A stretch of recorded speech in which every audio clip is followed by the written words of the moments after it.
This is a story from my last visit to United States.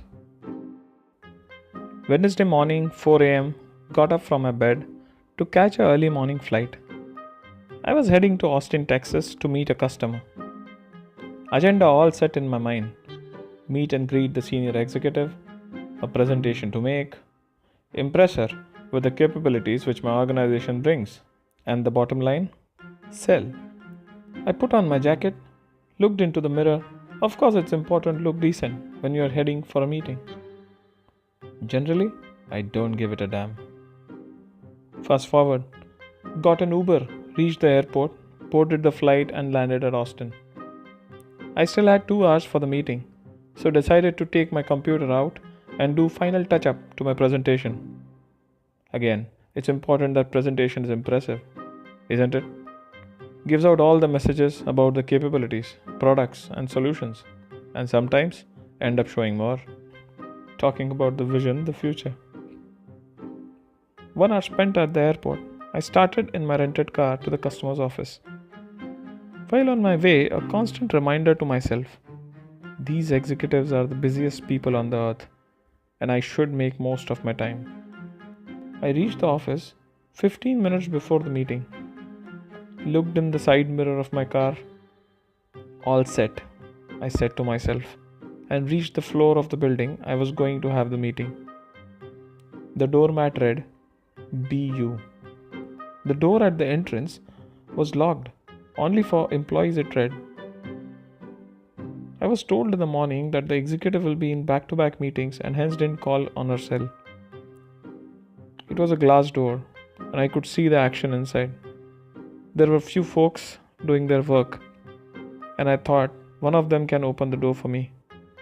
So I knocked on the glass door once, then twice, and then thrice, but no response at all. I said in my mind, are these guys deaf? While I had already spent 10 minutes at the door and only 5 minutes for the meeting, I was kind of getting anxious. Lucky me. There comes an employee from outside. He asked whether I was waiting for someone. I responded and thanked him as he escorted me to the reception. I sat on the sofa and observed an alarming calmness there. The folks were still busy with their work. I was sure they ignored me. 2 minutes to the meeting, the executive arrived at the reception. I was impressed. How come without someone calling her, she came to receive me? Also, knowing her position in the organization, I was not expecting her to receive me at the reception. Generally, this is done by assistants who escort us to the executive's office. Anyways, we greeted each other, and the first thing she asked me, how long were you waiting? I reached a while back. I was locked outside the door. I tried knocking at the door, but she replied, oh, I'm sorry, but they are all deaf. For a moment, I felt she read my mind. But looking at my face, she reiterated, they're really deaf. Further, she told me that 80% of their employees are deaf, and in fact, they prefer recruiting people with special abilities. I was surprised to hear this, and now a lot of questions going through my mind. I have heard and seen the way people with disabilities are treated in both blue and white collar industry. These folks are ignored, assuming that they are not capable, and at times ignored out of sympathy. But here is a senior executive telling me that they prefer deaf people in their company. Probably she sensed my situation and said, except the main door which has restricted access, we have an open door policy.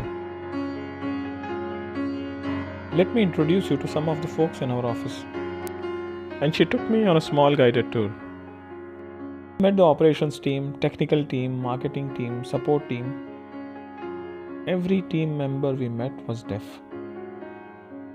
Finally, I couldn't resist and asked, how do you manage the office proceedings with so many people with disabilities? The answer completely changed the way I was looking at the situation. She said, in order to manage the office proceedings, the first thing we do is we eliminate the mental disability of people working here. Especially the so-called normal people. We believe that each one of the team members can deliver equally if given a chance. So we give chance. We give opportunity. Yes, we spend more time collaborating, but that makes the team bonding even stronger, and hence we deliver much more. We are even engaging teams located remotely. That brings its own challenge. We use interpreters to aid the conversation. And by the way, this would have been required if we were to communicate with people not speaking our language. It's about finding a common ground. And we have found that in our organization. We communicate all the time, crack jokes, share sorrows, and share smiles. The day one of us starts thinking that he or she is smarter, the day when we lose respect for each other, the day when we will have closed doors, we will not be the same. In that short conversation, she had given me lessons for lifetime. Her humble behavior was much more impressive than the jacket I wore. Her thoughts as a human being were more powerful than the presentation I had prepared. That day in Austin, Texas, I was floored like the doormat which read, "Be you." Hope you liked the story. Please share the video and do subscribe to the channel. Think the New Way. If you want to listen to the stories on specific subjects, please comment. I will be happy to narrate. Till then, think the new way.